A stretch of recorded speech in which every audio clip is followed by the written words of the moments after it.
learning more about a dog attack in Middleburg that injured two Clay County deputies. This all happened off Foxtail Avenue. We brought this to you as breaking news last night at 11.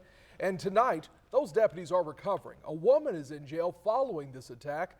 Our Riley Phillips spoke with people who live in the area, and she has more on what started all of this.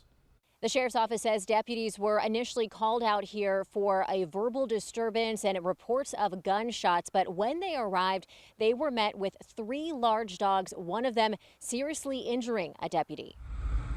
I was just wondering what was going on. It's usually pretty quiet out here.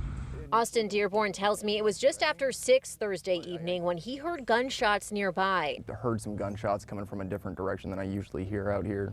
I don't really know who has land, who doesn't, so I didn't really think much of it. He says about 30 minutes later, he saw emergency lights from his window. I walked out on the back porch and I saw cop cars going up and down the dirt road on the side. They were turning around real fast, hitting the cul-de-sac down at the end of the road. I heard them go over their radio on the car saying he's up ahead. Dearborn lives off Foxtail Avenue, where deputies were called to a property for a verbal disturbance and reports of gunshots. The Clay County Sheriff's Office says deputies arrived on scene and found a woman yelling from a vehicle on the property along with 3 large dogs. As one of the deputies approached the woman, one of the dogs attacked, seriously injuring the deputy. He was able to get a hold of his weapon and shoot the dog, killing the animal. The woman, identified as Vishelle Rigney, then charged at and threatened the deputy, according to the sheriff's office. 2 other deputies began taking her into custody, but during that process, one of the other dogs bit Rigney and a deputy. That deputy was able to fire his taser and the dog ran off. Rigney was treated for the dog bite and later booked into jail. She's been charged with resisting law enforcement. Having all that going on my road, I was just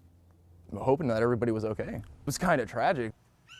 The deputy who was seriously hurt is now being treated in the hospital. The other deputy who was bit by a dog was treated last night and released. The other 2 dogs on the property were taken in by Rigney's family members.